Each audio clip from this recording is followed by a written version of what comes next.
Okay, so I had said in the email that we were shifting from the diagnostic, which we've made a lot of progress on, and the site is still there, and I'm hoping people will add to it. I'll be adding to it, and our ACEs and Amplia University will be adding to it. This was part of the um,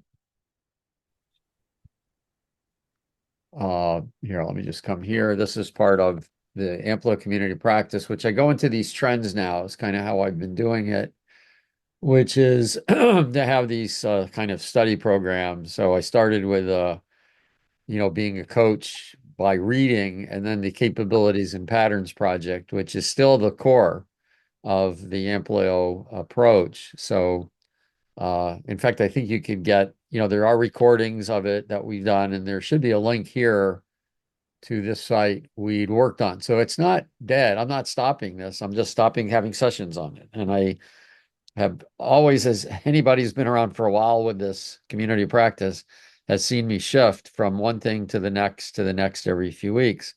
And I think I finally found something that I could stick with now for several months, and that is very important. The dilemma has been this. This workshop has no requirement, or this track has no requirement, so I can't go very deep in a lot of ways because anybody can join it at any time. On the other hand, that's why I can only do a little bit, and I've also, then have to move on. But I've also been doing this as a way to expose what's useful in the area, and that's why I hit on the belief system. So I'm going to give a quick overview. I'm going to tell you though how we're going to shift this, because this is not how I thought I'd do it when I got the idea. So let me pull back.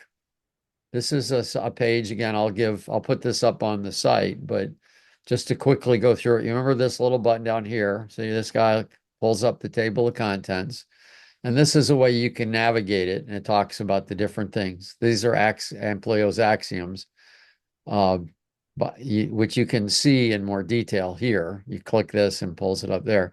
Amplio is based on um, I won't say it's different than everybody else, because it isn't. I mean, anybody like, Wolfram Mueller and Steve Tendon, people like that who are based on flowing and the theory of constraints.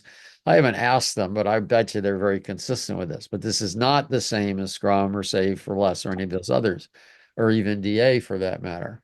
So I just have a little background. But what I realized I want to do is we said, oh, I'm sorry, I was going to give you this. So there's this big table that, problems that are out there and different solutions. There's this idea of all these, you can see this is the biggest one, all these missing, um, what I'll say are disempowering beliefs or delusions, even because people believe them.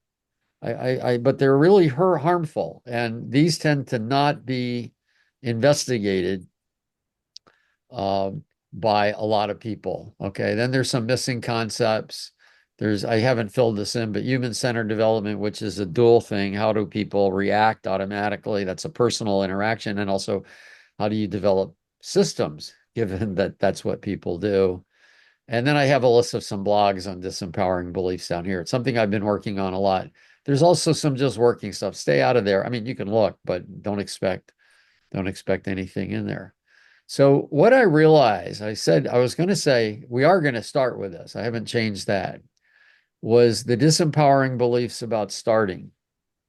But the more I thought about this, and also because of some LinkedIn posts, the more I realized this is not quite where to start. You got to start a little bit before this. Okay, and I'll just mention what they are. Simple predefined start is effective. My experience is it isn't. It's a trap. Providing only a few options enables people to figure out what works for them. I find again, they don't find those. It's a trap. They don't see what they're not talking about. Starting at the team level is good. This one, sometimes it is, but a lot of times it isn't. First, teach how to use an approach, then how to coach others in it. This is a serious problem that you're not teaching coaching along with the concepts. And starting with frameworks is easier than not starting with them. And I have to explain that this requires several steps. So I was going to go through these. In fact, I am going to go through these. But the more I thought about it, the more I thought where you have to start is, and I'll explain this to you. We're going to do a little thought experiment. Okay, I want you to hold out your right hand. I'm serious. Hold out your right hand where your palm's facing you like this. Now pretend there is a hand mirror in your hand and look at it. That's where to start. Okay, you put your hand down now. Okay.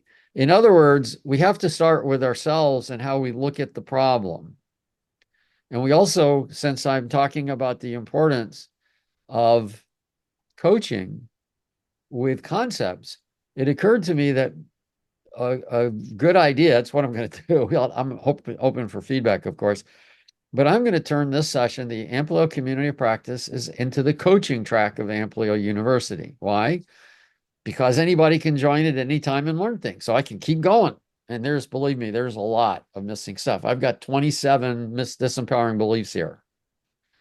And those are the only ones I thought of quickly. Okay, so the question is, what do you do with them? I could tell you that they're wrong, and you can look at them and you can think about it. But it occurred to me, how would it be if we could look at how to disassemble? Is that a word? Or is it disassemble? Whatever, take apart the disempowering belief and coach people in why it's wrong. And then I'll do that with you, and you can disagree. Again, very critical, very important. Nothing I say should be taken as truth. It should be taken as a question: what truth is in this? What's wrong with this? How can it be stated better? Okay. That's what the sessions, one of the things I love about the sessions in Amplio University is everybody there knows that I'm very serious about that. What I say is not truth. In fact, it never really is. All you've got is a model of reality, and models can usually be improved. I love what George Bach says. So all models are wrong, some are useful. Now, some people use that in different ways. The way I use it is, well, don't take it as truth, but always know you can improve it. And I like, believe it or not, like this came out of a movie um, called The Outfit. It's one of the best mobster movies I've ever seen. I love it. But one of the things he says, I've even written blogs on some of the quotes in there. This tailor, or a cutter, actually, as he calls himself, calling him a tailor is an insult. He'd been on Sotheby's, The Row, where they have all the great cutters, and he says the pursuit of perfection is important, not because you'll attain it, in fact, because you won't ever attain it. But it's the pursuit, it's the improvement, it's the striving for things that's so important. It reminds me of the most misquoted sports quote I've ever heard by Vince Lombardi. Everybody thinks he said, winning is the only thing. He never said winning is the only thing. I remember thinking that was odd. I didn't get that's what he would say, and I researched it. He said, the will to win. He said, and people heard him say, winning is everything. And what he really said is the will to win is everything. So perfection isn't everything, but striving for it is, because you continuously improve. Okay, so to bottom line the background of what I've said, the community practice sessions from now until, who knows, I get tired and some other idea comes. You know me, that's might happen sooner than I think. Um, is going to be on coaching, because I've been neglecting the coaching track in Amplio University, and I think it's incredibly important, and there's a lot needed. So I thought about this, and I've changed this model a little bit from what we had. I've added concepts missing, and this is why. Uh, Actually, it's not even the example I'm going to start with is not something up here, because it's more of a missing belief. I guess I could put it up here, but I think it's more of a missing belief. There was a post uh, about, people think starting sooner. Well, I guess maybe it is up here. So let me actually just put it here. I guess it is up here, but it's not starting. I meant here. Um, okay, that's odd. Here we go. Oh, yeah, I thought I'd mess that up. I did. Here we go. Okay, come on. There we go. Okay. So starting a project sooner is better. Okay, somebody talked about that, and it actually turns out it's not. In other words, we start too many things too early. Okay. So, like people, how product owners, they always want to get their project started. So they think if they start sooner, they'll get it done sooner. And, maybe they will. because maybe if it never gets started, it'll never get done. That's the thought process. There's this competition and all that. But the result is, remember, this column is problems caused. Too much whip and multitasking, right? So the question is, what do you do with this? How do you get somebody to see this? So maybe you don't get this. That's great. This would be really good. Um, but I suspect y'all do because I've been talking about fundamentals and things like that. So does somebody want to play devil's advocate though and pretend you don't get it? You don't have to. Oh, Susan, great. Okay, so talk to me, and I know you know it, so this is definitely devil's advocate. But I also know Susan's run into a lot of this. Okay. So what if I say we need to start later so you'll get your stuff done sooner? What would you tell me? Well, I'd go back and I'd say that the disempowering belief is actually starting sooner means you finish sooner. Ah, thank you. You start sooner. Starting a project sooner means thank you. Yes. Because that makes it easier to reason from. It means you finish sooner. Uh, Susan's in the Employee University, and this is exactly what I'm talking about. I said it wrong. She corrected me. That's great. Finish sooner. There we go. Okay, great. Starting a project sooner means you finish sooner. Okay. Now, why is that? Because if you can't finish it before you start it. Ah, you can't finish it before starting. Now, that's true, right? If you got to start it. Okay. Does start what is there so one thing I could actually totally get because I've run across this in the past that starting sooner, and it might be interesting to look at the good stuff about this. See, there is something truth about here. This is an aside, not to her now. And in fact, maybe we need another column because there's this I just realized in listening to her that there's kind of like this truth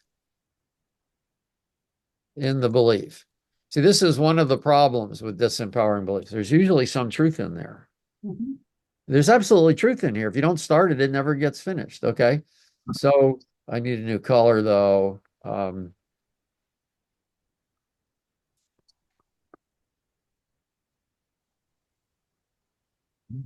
What color do we want?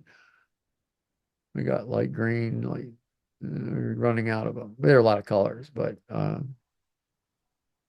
I'll put that in. Okay. So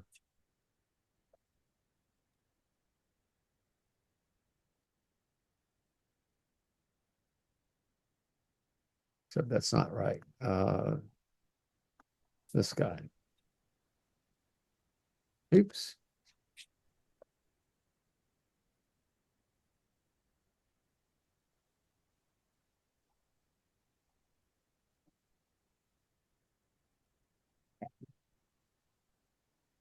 Okay. So we've got a new, and you're also seeing an example of how I like to work. I interact, I learn something. We've got a new distinction now. So this is the truth in the belief. If you don't start, it'll never.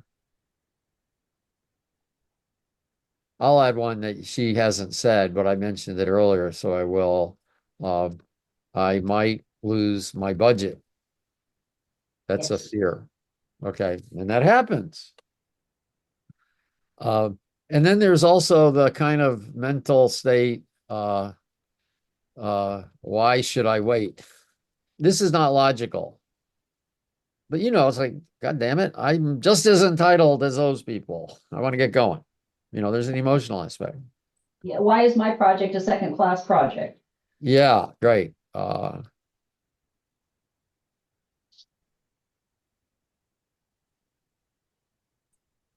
Maybe kind of basic, but if I don't have a project, what else would I do in this company? That's right. That's right. So there's this, that's perfect. Uh, uh, what else would I do? What you're another way of saying what you're saying is the project represents my worth. So you can see how there's a lot of emotional stuff in here. That's perfect. It's not logical. That's the thing. Most people make decisions on emotion, not logic. But if you don't have a logical argument against the emotion, you're truly stuck. So you've got to somehow put this in a emotional benefit to the other person. Okay. And you could say is they want their project done sooner. Mhm. That's reasonable, right? That's not unreasonable. So, well, we have no idea how to do this, so I'm just going to end this, and I'm just kidding. So, so Susan, is there anything else you see, that on this, or does this kind of cover it? Now, normally, so I want to just get it set, and then I'm going to show you my actual method, but so we're not done. I'm not done with talking to you, but just something else about this. Yeah, I think one other thing that's in people's mind is you guys always are late, so I want it started earlier so I get it on time. Oh, it's so good.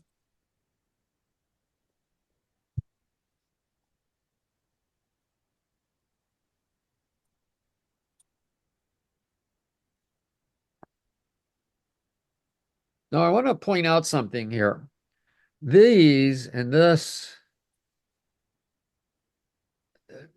I'm going to do a convention here. I'm going to suggest she said this, and then she said this. So these are explicit, but notice these. She will not admit, I mean, she might, but most of the time they won't talk about this or they want it earlier. So the point is, some of this she'll talk about, and some of this you need to know. Does that make sense that these italics are things that we just know about humans that she may not admit to? People don't really want to say the projects they're worth. Like what you said, Carlos, is absolutely true, but you may not get that admitted by somebody. They'll think that to themselves. Does that make sense? It doesn't matter which is which. Just be clear. Some you'll get response from them, and some you won't get a response from them. And you have to infer based on other things they've said and other people you've interacted with. Okay, but you get the general idea here, right? Okay, so so here's the goal. The goal is how do we convert this set of beliefs, which work against her, into a set of beliefs that would work toward her? But I can't tell her that because if I tell her that, she's going to get defensive. Or two things. Actually, there are two reasons you don't tell people this. One is they might get defensive. They don't always, but they often do. And the reason is when you discover when I say you, I mean people in general. When people in general discover they've been doing something wrong, logically, we should feel good about it. But emotionally, we feel shit. What have I been doing? I'm less able. I should have known this. Hmm. The self beating up. Now, I'm 72 and I've got years of therapy on this, and I still fight this, although I'm pretty good about it now. Usually I get the instant reaction and I say, oh no, all this is good. You learned something. So it doesn't last for me very long anymore.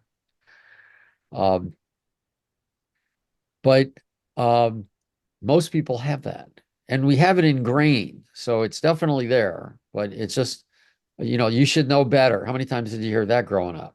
And the problem is, you should know better when you're told that as a little kid, that gets imprinted in your head. You can't quite get out of it, but you can make it softer and ignore it better.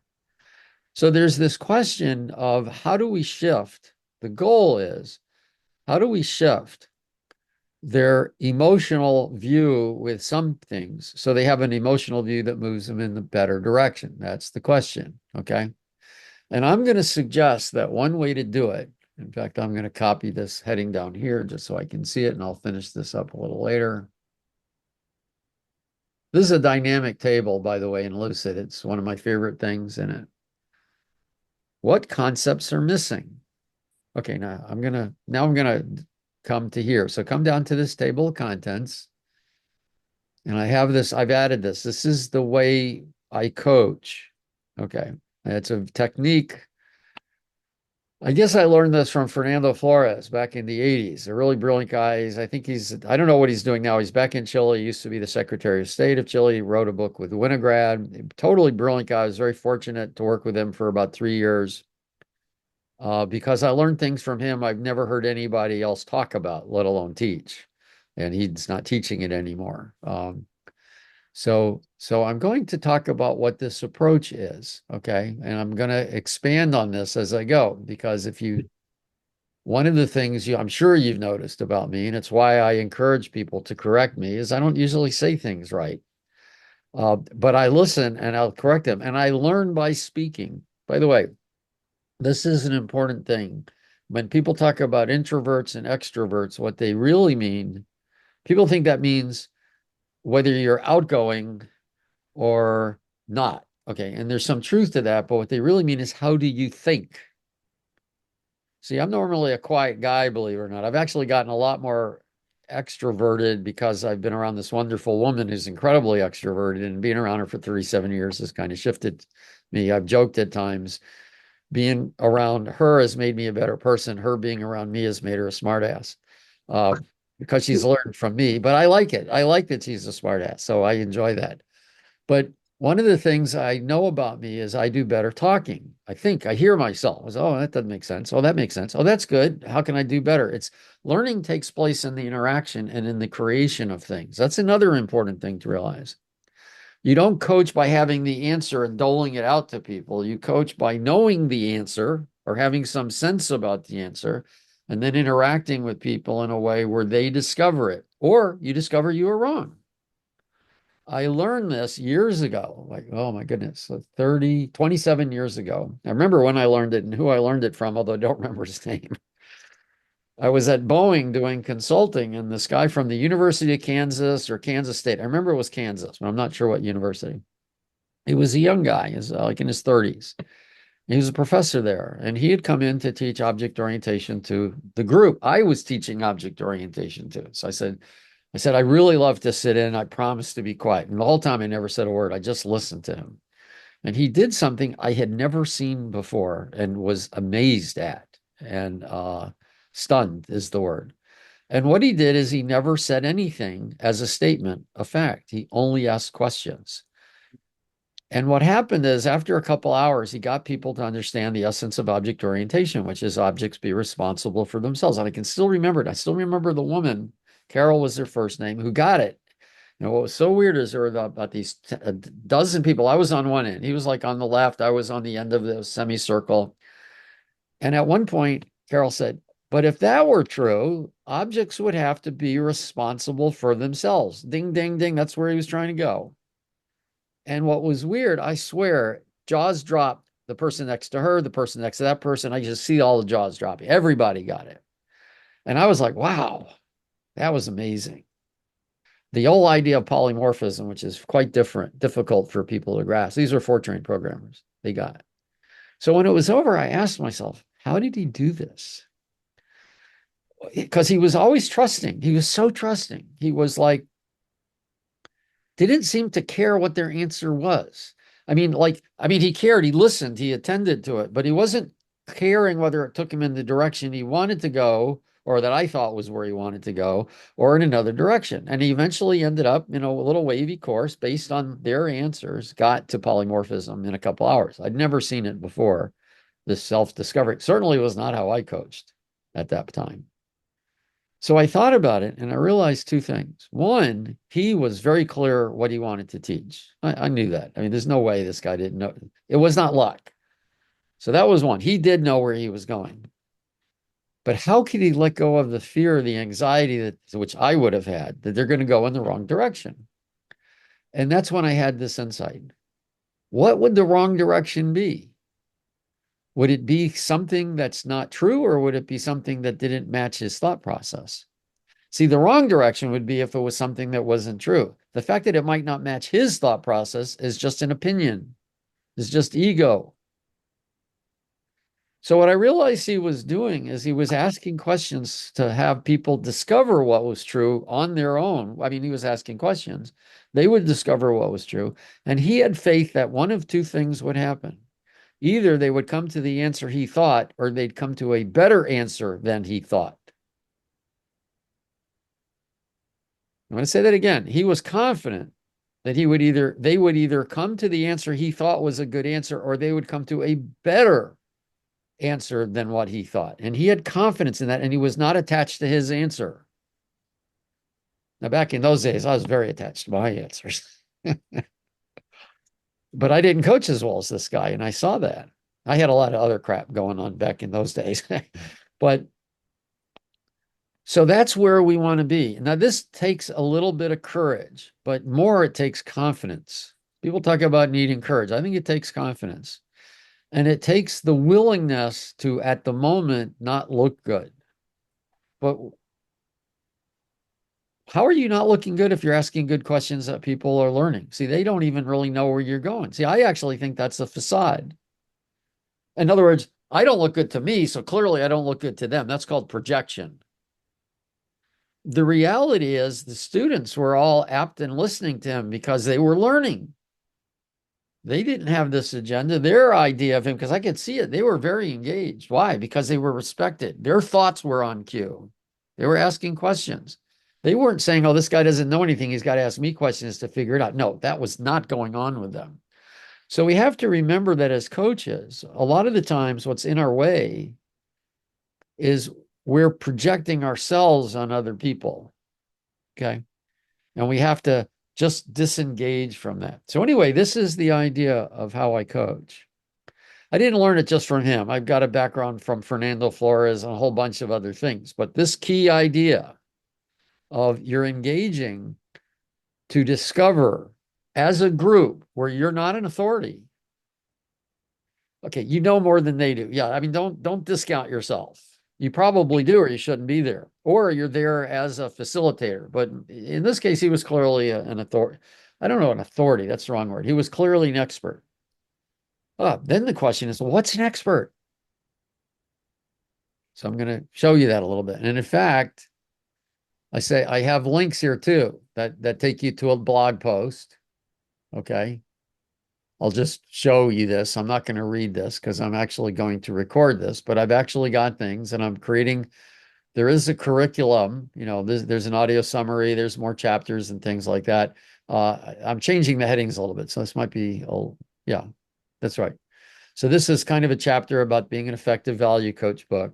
Oh, by the way, I think I forgot to send this note to y'all, but if you want a copy of this book, I can't remember how much it is. I think it's like $20, but being an ACoP, you get a coupon for it for like half price or something. I set it up, but I forgot to announce it. So just ask me, or I'll send it in the email later today. Al, I think Lean Pub. It's on Lean Pub. It's a the really power, good book. I'm sorry, Mike, was somebody saying something? yeah, I was going to say, I think the power in this model is you learn from each other. I've been amazed sitting in a room and asking those questions. I've learned as much because you come in as the expert, right? That's why they brought you in. And I make sure they know that I'm learning from them also, That's right? right. And it's an incredible way of I would say gaining trust, but Yes. also them in believing in what you can bring because you're open to learning yourself. Yes, that's right. And believe it or not, regardless of what they say, this is a book, this is a must-read book, Secrets of Consulting. I don't care how old it is. And I don't even care if it's totally right. Okay. Although I haven't found anything I would say is wrong in it, but some of the thoughts took me years to figure out at the same time. It's a bit, but that might have been the way I was back in the 90s when I read it. But he talks about this to some extent, Mike. He talks about you want to have some expertise more than them, but you don't want to be too much of an expert because they will resent it. And that's maybe another thing. I don't know, I have time for today, but next session I'll talk about how I start coaching engagements or any kind of consulting engagement. I have a set way I do it that does pretty much what you just said. It level sets. In a nutshell, it's like, hey, I know some things, but you know your business more than me. If I found somebody who just joined the company, I remember this one time I was starting Monday, and in the introductions we found this guy who had just started Thursday the week before, and I'm saying, look, I have some experience, that's why I was brought in. But all of you know more than me, even Ralph over there. And everybody laughed because they knew he knew nothing about what was going on. But he'd gone through the interview process. I hadn't done that. So that builds that we're equals. I got my experience, you got your knowledge of what works. And then the other thing I talk about, and this is another key point to this, and I'll add these links about starting. So these two, they're also in the book. I say, I'm going to make a lot of assertions. What's an assertion? An assertion, I learned, this is how I talk about it anyway. I think this is a standard definition, but Flores talked about this a lot. An assertion is a statement of that this is true and I have evidence for it. Okay. Like I can say, this is a writing instrument. Where's my evidence? Well, I could write it. Writes, evidence. Oh, good. Okay. But what I also do is I talk about, I'm going to make a lot of assertions. An assertion means I'm saying something is true and that I have evidence for it, but I'm not going to provide you evidence. I'm going to ask you to provide me evidence. Now, that sounds weird. I'm the one who made the assertion. Now, one of three things is going to happen. You're going to have evidence, in which case you don't believe me. You know the assertion's true based on your experience. Or you don't agree. Good. Let's have a conversation. Because it may be I misstated it like I did just a couple of minutes ago. It may be you misunderstood me. It may be it's wrong. Don't we want to discover that?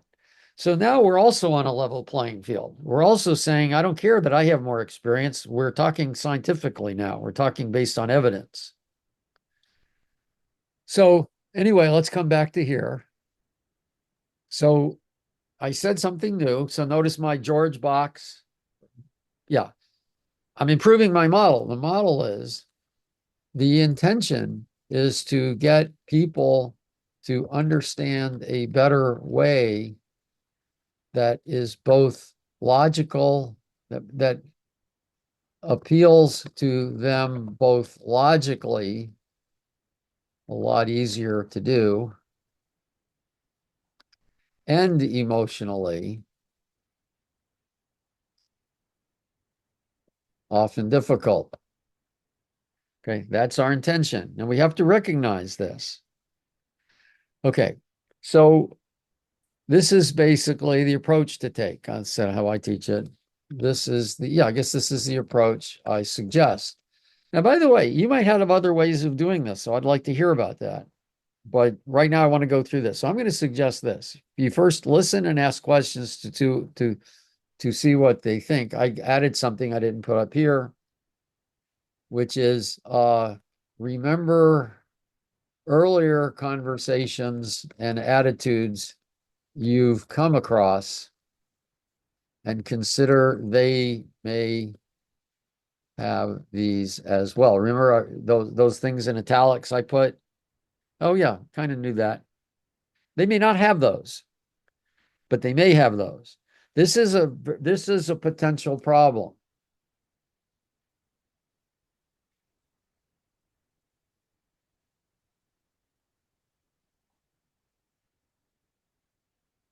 This is a problem I ran into.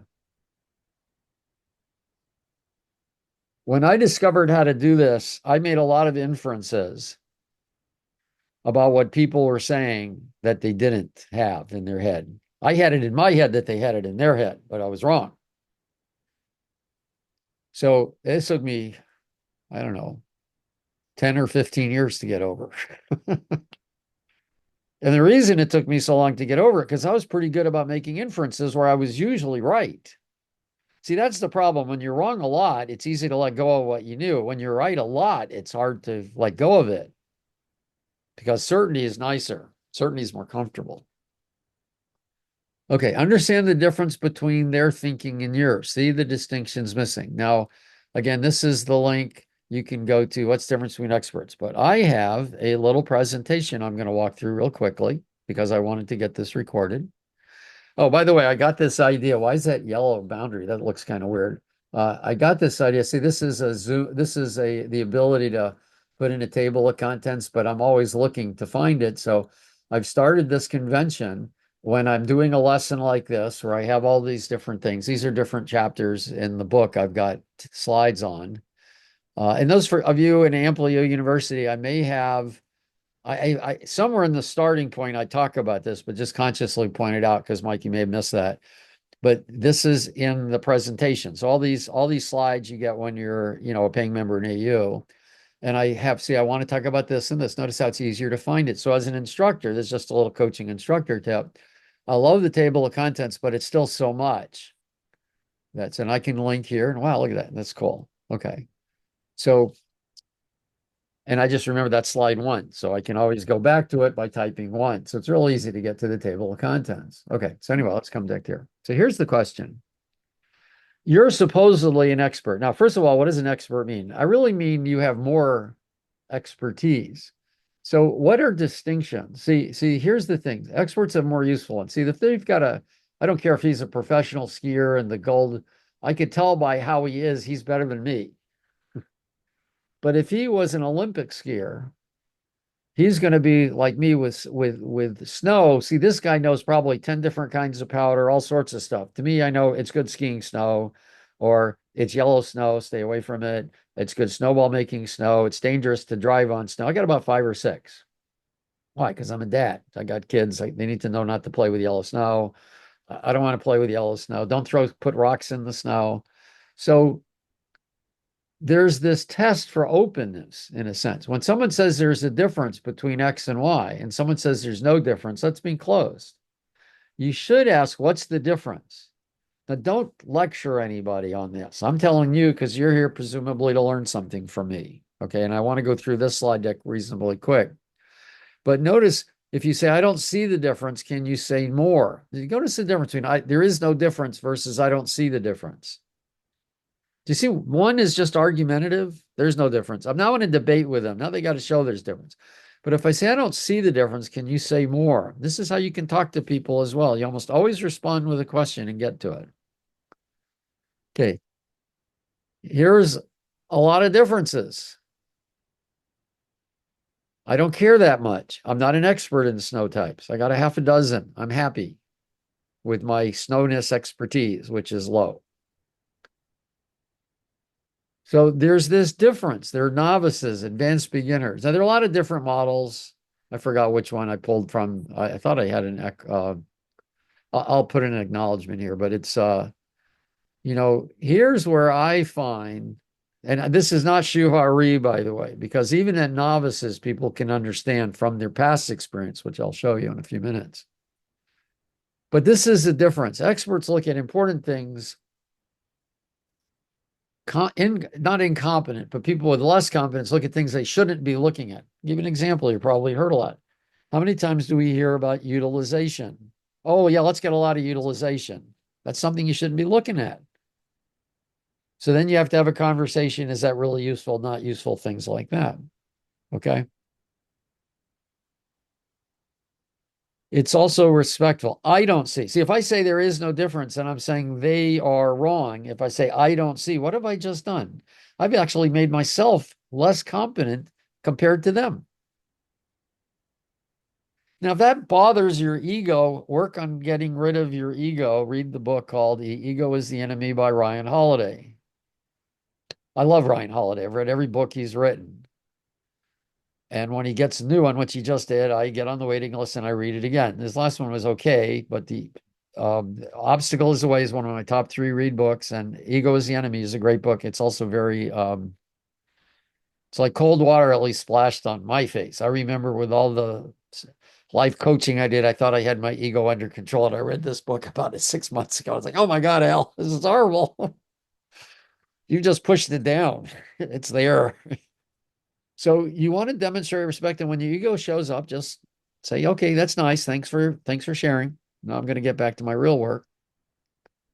So it's very much how we look at things. Our brains also filter information. We need to attend to the right distinctions. We need to talk about them. One of my favorite quotes is Edgar Schein's. We don't think and talk about what we see. We see what we are able to think and talk about. I love this quote by Einstein. Everybody's a genius, but if you judge a fish by its ability to climb a tree, it will live its life its whole life believing it is stupid. There are two things wrong with conveying bad beliefs on people. It's very limiting, obviously, but it hurts their emotions, and you're not going to be a good coach with them. Yeah. By the way, the fact that a fish can't climb a tree, is that any way demeaning a fish? Not really, but we could put it on there. So we got to pay attention to that. Okay. This is the key point. People are competent in a domain only. I like using Bobby Fischer as an example. The guy was amazing as a chess master, not very good when it comes to social behavior. It's like my wife and I, when we, got together 37 years ago, we were known as the high-tech, high-touch couple. You can imagine who the high-tech person was. The high-touch person was because she's now an ex-massage therapist. She ran a massage school, or the administrator. That's how she got into it. And over time, she has shifted because I've learned from her. Well, she's learned from me too, like I mentioned. Uh, but but the expertise is still different. Okay, so we want to embrace other people's differences. You actually get stronger teams and stronger people. Amazing the value of seeing things from different angles, because you don't see them, you don't talk about them. If you're not talking about them, because it's not part of your culture. So anyway, it's this little side thing, but I think differences are actually powerful.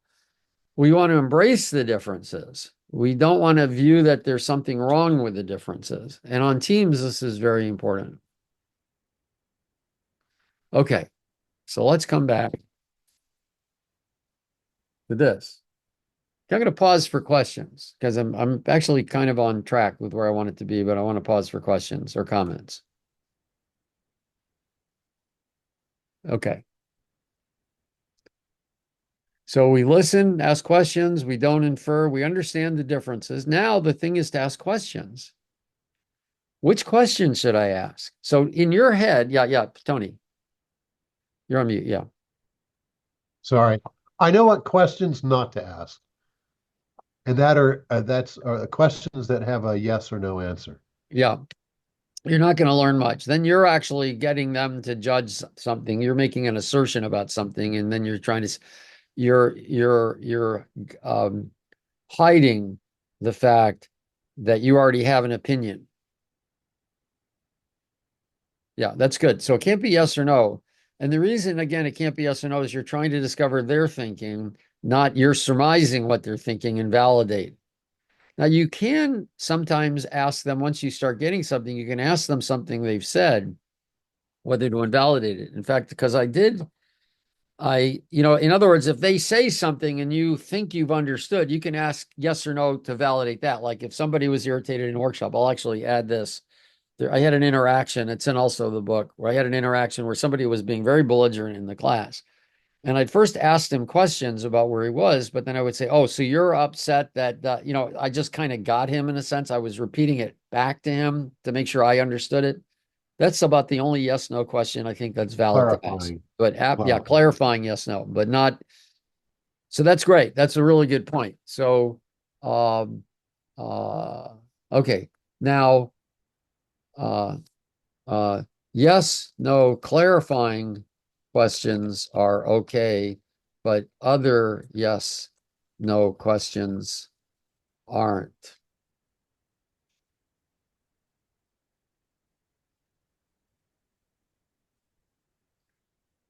Okay.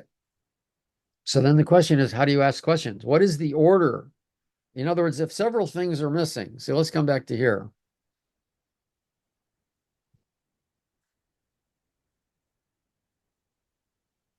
Yeah. Yeah. If we have some distinctions here that are missing, so what are some of the things? Let's go back, Susan, with you, okay? Let's go back to the idea of what do I think is missing? Is I'm imagining she doesn't understand systems thinking. Because I don't tell her you don't understand system thinking. Here, let me tell you how great systems thinking is. I'll honor you with my brilliance. No, don't say it that way. Know that she doesn't get system thinking. Why do I say that? Because just starting early is simplistic thinking. It's I'm looking at my project. Okay, now what happens when they're not understanding system thinking? It'll cause too much work in process. It'll cause multitasking. Delays everybody. And here's the kicker. If mine gets started sooner,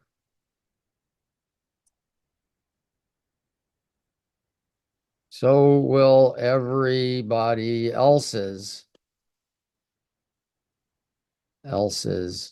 which will slow mine down. Does this make sense? Now, okay, I knew this because I know lean and flow. So what's important here, if you don't know stuff like this, as the coach, you better learn the foundations. Okay. I can't remember if I put them up here, but they're all over the place in my work. So I'll add a list. Hang on, I'll just throw them down here just so you know exactly what I'm talking about.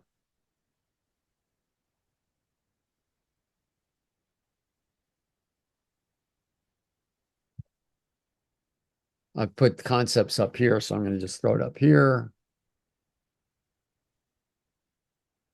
So these are what I call first principles and stuff like that. And I know these things. You should know these things.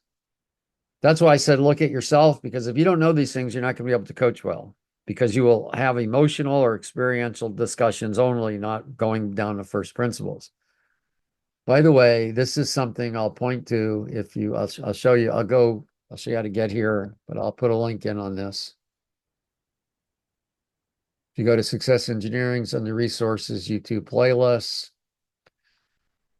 one way is you can go to Amplio Foundations where I've got videos, but actually I got a better place to go. I'll put this in, probably have this already. Go to Amplio University, Consultant Education, where is it? Curriculum, duh, right at the front, top. Amplio University Curriculum, scroll down a little bit. Amplio Foundations, right here. And then I talk about all this stuff, all these things, systems thinking, first principles, and there are videos and blogs on this. A lot of good resource. Okay, let's come back to here.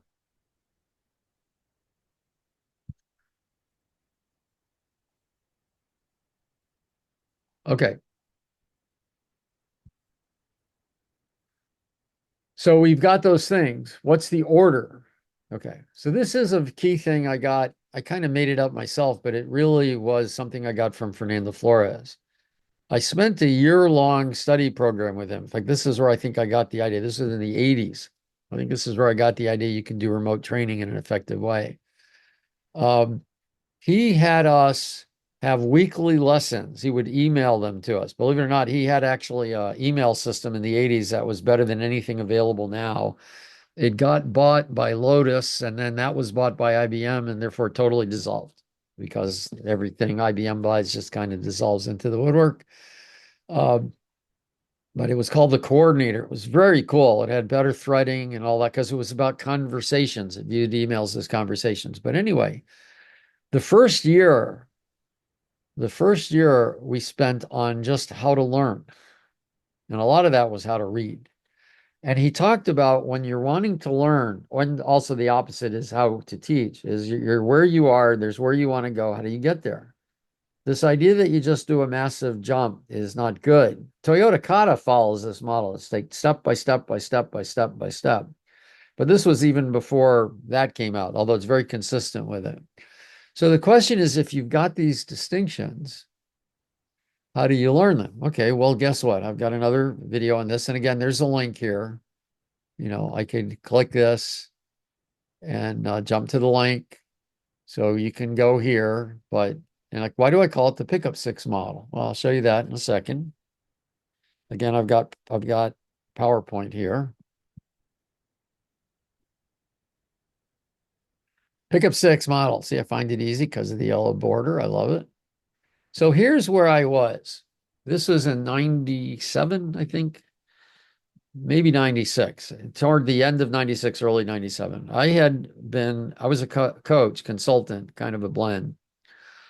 Actually, at Boeing, I was brought in to teach Fortran programmers on mainframes to be C++ developers on PCs. Quite a big shift.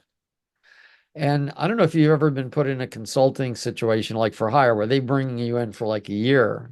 The first month is so much fun because you're learning. They don't really expect anything from you. You get to have all these fun conversations. You get to pretend you know more than they do. Well, you do know to some extent more than they do.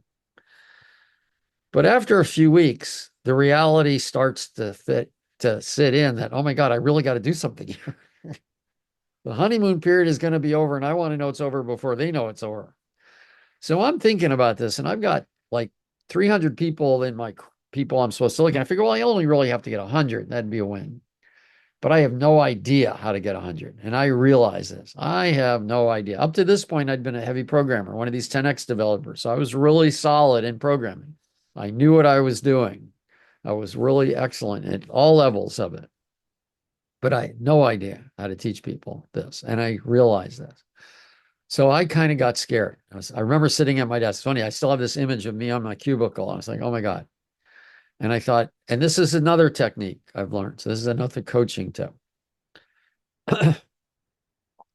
When you're faced with a task that looks daunting and impossible, there's always two things I do. The first is I imagine failure, not to create it, but to realize I'm going to be okay. And I remember thinking, well, let's see, what if I fail? What's going to happen? Well, they'll fire me. I said, well, that's not fun, but I can get another job because at that point, heavy developers like me were in high demand. So I said, okay, that won't be good, but I can live that and be okay. So I take out the anxiety of it. I take out the fear of it. Then the second thing I do, notice I still have no idea how to do this. So I've just taken out the emotions. Then what I did is I said, okay, how could I teach one person? I can't teach 100, but I could teach one. I knew I could do that. So I scale it back to one, figure out how I would teach one person. And then I say, okay, once I know how to do one, I'll figure out how to do 100. But one is a simpler problem. So I thought about, well, how would I teach one person? So I remember thinking the difference between experts and not experts. Actually, my first idea, I hate to say this, my first idea was, well, I'm just smarter than these people. Remember, I was pretty arrogant back then, might still be, but I was really arrogant back then. And I realized, no, that's not true. And the reason I knew that is one of the people I was working with was very smart. I knew he was very smart. He just didn't know object orientation. See, being an expert in one field does not make you smarter, except in that field. This idea of this person is smarter is bullshit. There's no such thing as a smarter person. Einstein and Da Vinci in particular may be exceptions, but I'm not Einstein, I'm not Da Vinci. And even they weren't smart in everything. You're not Einstein or Da Vinci. I'm shocked. I Yes, I didn't know. It's hard know. to believe it. What am I I know doing that. here then? Exactly. Hey, isn't there a remove button in Zoom? I get rid. I know I can put a mute on, Brian. Okay, so so what what I wanted to do then was think, okay, well, what is the difference? And I realized the difference is that set of distinctions I mentioned. I knew that and I thought about it. So how do you do it? So imagine that what I'm trying to do, see this blue stick down here? Maybe imagine that's object orientation. That's what I want to teach people. That's a difficult concept to teach. And it just hit me, this model of pickup six, this just hit me that's like underneath a pile of pickup sticks. See, in pickup sticks, the rule is you take off a stick and you can't move anything else. And then you keep going and you get different points for different colors. And I learned pickup sticks very competitively with my two older brothers, which is kind of why was brutalized mentally with this, because they were always better than me. But I realized, well, what if I notice something interesting happens? What happens when I take this stick off? This stick is now on top. See, the model of you can only learn what you already almost know. See, this I already almost know. And when you teach something to somebody that they already almost know, something they didn't already almost know becomes something they almost know. This is important. So I take this off, I can do this one. Oh, by the way, now I can take this one off. And then I can take this one off. And I can keep going down. See, this is what that guy did. he was asking questions to walk people through. He didn't ask questions that were down buried. He asked questions that, have you ever had a question asked, oh, I get it, like an insight. It's just real easy. It's real obvious. You just need to hear it stated. In fact, you probably already knew it. You just didn't know you know it. See, people talk about what you know, what you don't know, what you don't know, you don't know. But what you really need to talk about is what do you know and you don't know you know it. What do they know that they don't know they know it? How can you ask questions to get them to understand it? So this is basically, what I just said. And then this is the background I was talking about. This is the case study. Okay. I already said that. I just remember. So I did this. Okay. So I actually said this. And then this is dormant knowledge is the top sticker. Latent knowledge is another way of looking at it. It's something similar, tacit knowledge. What do they already know? And that's where I got this idea. This is just I should have been doing the slides, I suppose. But this is what I just said. Okay. Where are we headed? We want to get down to that green one, which is even more deep than before. Okay. Only say things that can be heard. This is a key tip. If they don't have the distinctions to hear it, or if you know they're going to filter it out, don't say it. It's not going to do any good. Or say it knowing that might happen. Okay. And it can cause resistance because when you say something that they don't understand, that infers they're incapable. That infers they're not as useful as you. That infers they're not smart. That infers they're not knowable, that incompetent, and therefore unlovable, and they will die alone. Now, I know that sounds crazy, but in fact, that's actually how our brains work. Being mentally competent is a survival mechanism. Okay. But this is good. See, now they discover things as they go. Oh, I already knew that. See, instead of telling them, they discover they already knew that. They feel a lot better. And I'm going to go about 5 minutes over because I definitely had a stopping point. This is just a summary. I don't know what's there. Okay. So let's come back to here. I'm almost done because I want to give an example of this. So here's the thing. If now they get these distinctions, each of these distinctions, can you see if they can understand it by relating to something in their past? See, this is the problem with this follow to understand. Without a theory, you go very, very slow. This goes back to Aristotle, Da Vinci, Deming, lots of other people, that theory without experience, well, that's useless. Experience without theory is very expensive. It's like you're in a rudderless ship, is how Da Vinci talks about it. Theory has the ability to get their past experience related to the current moment, even though they don't see it yet. So I'm going to give a metaphor here for this one remember we started with asking Susan about starting soon. Okay.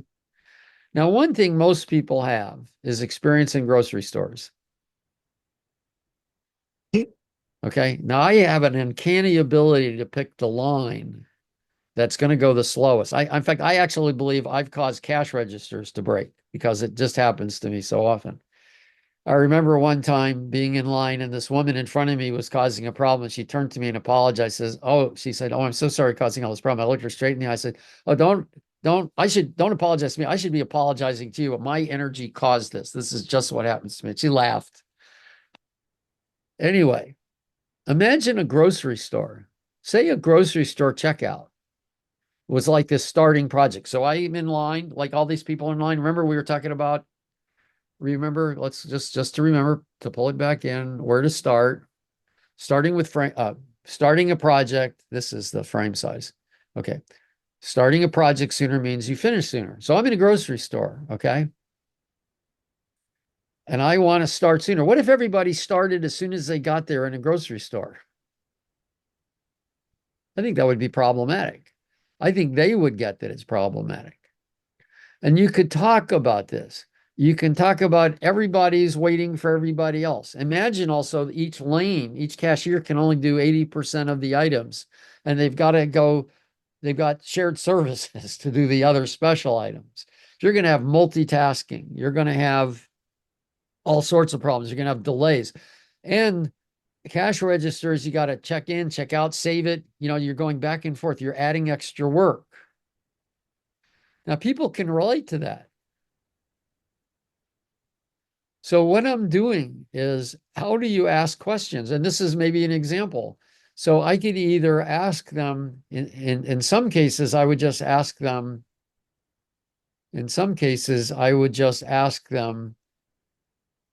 these individual things, perhaps, or ask questions that illuminate that. But sometimes you could come up with a metaphor of something that you could talk to them about then. Oh, what if we thought of how to get checked out in a grocery store, like how we get our project started. Now, it's great if I could go to the head of the line, or it's great if I had a special under 10 items or less, so little things could get through the line. But if I get to the line first, and everybody else is, doesn't that cause a problem? And now you can ask them questions in a metaphor that they could relate to. Does this make sense? Okay, so do I have one of these for all of these guys? The answer is no. It just occurred to me this morning that this would be really good. That's why this is all blank here. I just added this. I added this and I added this. And part of the concept's missing is, or I'll start putting in how to accomplish this. I'll bet every one of these, we can come up with a metaphor for it. In fact, I guess that's what I should do. I should actually make a new column. No, I'll put it in here, how to accomplish this. So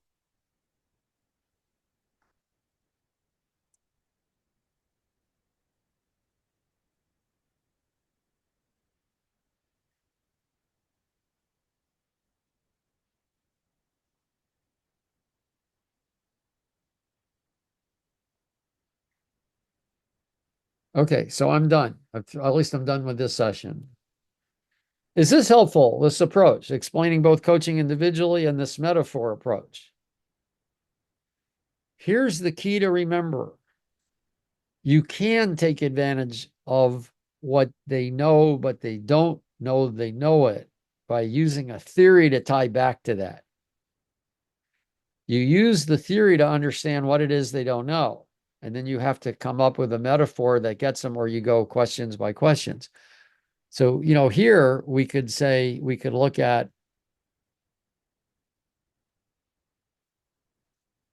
are other people affecting you? Or you could say, how are other people affecting you? Not, again, Tony's thing. Don't ask, do other people affect you? How are other people affecting you? That's an example of that. Well, how do we resolve? See, now you end up with this question. How do we resolve the fact that everybody wants to start at the same time? And then you get to prioritization, or I like sequencing. And now you can go into, okay, well, how do we do sequencing? How do we know about that? So you can keep just asking questions. One thing leads to the other, leads to the other, leads to the other. Okay, I'm 4 minutes past, but I'm going to give a couple minutes for questions or comments. Again, where we're going to go is next week, since I didn't go through all of these, and I still think starting is a good place. I'm going to go through these. I'll try to build metaphors, or you can come in here and I'll give you the links to this.